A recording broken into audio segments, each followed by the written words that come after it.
नंद बाबा एकादशी का पालन करते थे। स्वयं नंद बाबा एकादशी करते थे और एकादशी के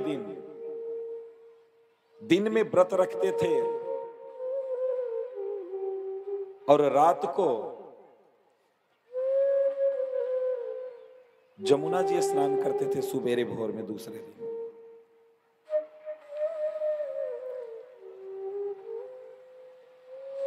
इसलिए हम सबको एकादशी का पालन करना चाहिए। एकादशी प्रत्येक जीव के लिए कंपलसरी है। 8 साल से लेकर के 80 साल तक के व्यक्ति को एकादशी करना चाहिए। लेकिन हम लोगों के यहाँ जो बुढ़िया ग्रंथ लिखा जाता है, उस ग्रंथ में बुढ़िया अम्मा लोग लिख दी हैं क्या कि जो शादीशुदा स्त्रियां हैं उनको एकादशी व्रत नहीं रहना चाहिए। ये बुढ़िया लोग लिखी हैं, ये व्यासदेव नहीं लिखे हैं, ये बुढ़िया ग्रंथ में केवल मिलता है। और उस ग्रंथ में अम्मा लोग यहू लिख दी हैं कि जो शादीशुदा औरतें हैं उनको गले में कंठी नहीं पहनना चाहिए, यहू लिख दी। तो इस दुनिया में, इस संसार में जो ज्ञान कहीं नहीं, किसी ग्रंथ में नहीं मिलता, वो ग्रंथ, बुढ़िया ग्रंथ में वो ज्ञान आपको मिल जाएगा।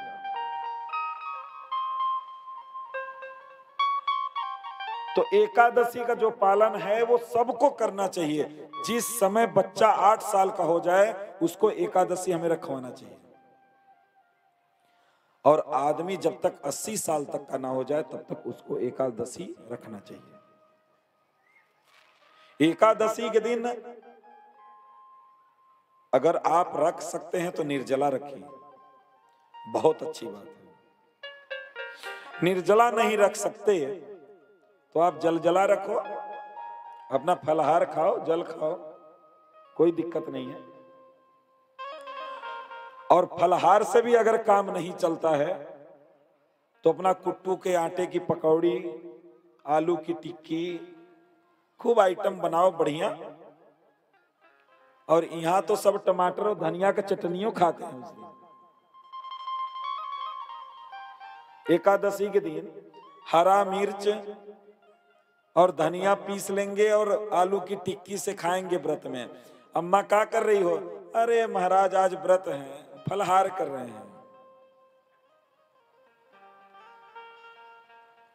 व्रत में हरा मिर्च नहीं चलता, जीरे का तड़का मार करके आलू खाते हैं, जीरा नहीं चलता है, व्रत में नहीं चलता है। और एक काम हमारा अम्मा लोग और करती हैं, जिस दिन व्रत रहेंगी उस दिन बाहर बैठे बैठे बहू से कहेंगी, बहू थोड़ा चाय देना, बड़ी वाली गिलास में देना, आज व्रत है। वो आधा लीटर तो एक बार में चाय पी जाएंगे। ध्यान से सुनना, जैसे ही आपने चाय पिया वैसे ही आपका व्रत टूट गया। व्रत में आप चाय पीती हैं ना, तो जो लोग चाय पी के व्रत करते हैं उनका आज तक एक भी व्रत हुआ नहीं, ध्यान रखना। इसलिए जो मनोकामना लेकर के आप व्रत करते हो इसीलिए पूरा नहीं हो रहा है, जानती नहीं हो। स्वयं नंद बाबा एकादशी करते थे और निर्जला एकादशी करते थे, निर्जला एकादशी करते थे और रात जागरण करते थे और सुबेरे जाकर के जमुना जी में ब्रह्म मुहूर्त में स्नान करके आते थे। ब्रह्म मुहूर्त में स्नान करके आते थे। इसलिए नंद बाबा की मनोकामना की पूर्ति हुई। तो हम सबको भी एकादशी रखना चाहिए। ध्यान से सुन लेना, वो चाहे कैसी भी स्त्री हो, चाहे शादीशुदा हो चाहे शादीशुदा ना हो, और जिसके पति देव ना हो, ऊपर चले गए हो, जो विधवा स्त्रियां हैं वो लोग भी रह सकती हैं। एकादशी सबको रहना कंपलसरी है, सबको रहना चाहिए।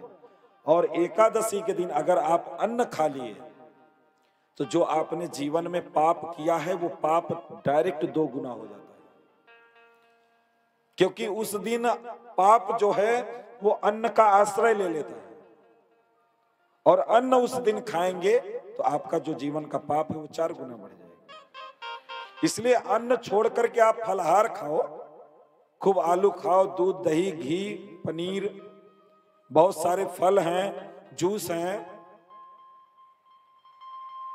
खूब खाओ, कोई मनाही नहीं, लेकिन अन्न को छोड़ करके कभी भी एकादशी में न खुद खाओ और न अपने बच्चों को खिलाओ।